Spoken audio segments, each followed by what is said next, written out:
आज हम लोग मुहूर्त विद्या के ऐसे एक एस्पेक्ट पे बात करते हैं जिसको नज़रअंदाज करके, जिसको इग्नोर करके, जिसको हम न ध्यान देकर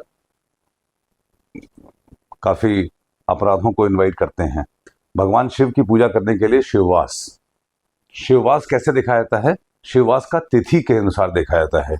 जो भी तिथि है, जैसे अष्टमी तिथि है तो 8 को 2 से गुणा करिए, ठीक है, प्लस 5 करिए। हाँ, 8 और 2 को गुणा करिए, प्लस 5 करिए।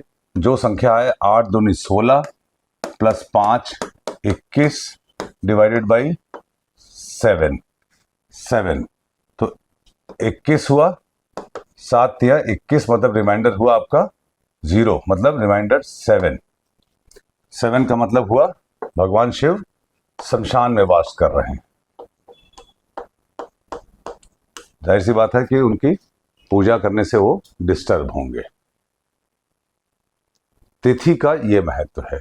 आप खुद से भी जोड़ लीजिए। अगर कृष्ण पक्ष की तिथि है तो इस तिथि में 15 जोड़ लीजिए और फिर उसको 2 से गुणा करिए और 5 ऐड करिए और 7 से भाग करिए जो तिथि आती है। यदि तिथि 1 आती है, बैलेंस 1 नंबर आता है तो भगवान शिव कैलाश पर हैं। 2 आता है तो गौरी जी के साथ हैं।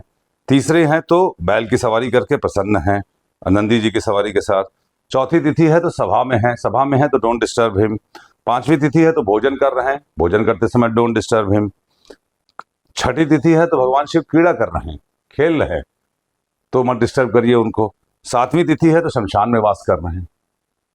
तो अगर ये रिमाइंडर सिर्फ आपका 1, 2 और 3 आता है,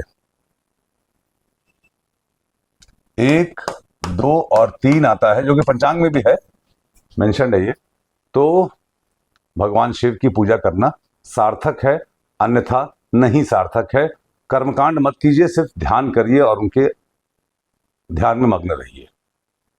अगर तिथियों को जोड़ेंगे तो मैं समराइज कर देता हूं कि समराइज करें तो कृष्ण पक्ष में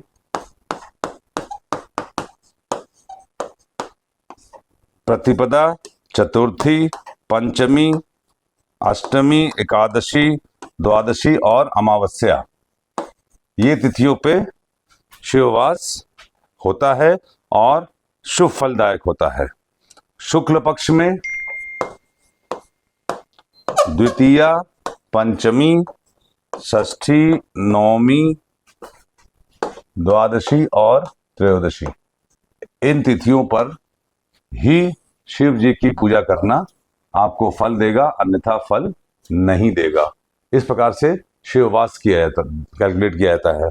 मैं रिपीट कर देता हूं, शुक्ल पक्ष में जो तिथि है उसको मल्टीप्लाई बाई 2 मतलब डबल कीजिए, प्लस 5 ऐड कीजिए और डिवाइडेड बाई 7। अगर रिमाइंडर आपका 1, 2 या 3 आता है देन ओनली आप शिव जी की पूजा करिए, अन्यथा उनका सिर्फ ध्यान करिए। कृष्ण पक्ष में उस तिथि में 15 जोड़ लीजिए और फिर डबल कीजिए और 5 से डिवाइड कीजिए और 5 को ऐड करिए और 7 से डिवाइड कीजिए। ये बहुत इंपॉर्टेंट एस्पेक्ट है मुहूर्त का जब हम भगवान शिव की पूजा करते हैं। Thank you.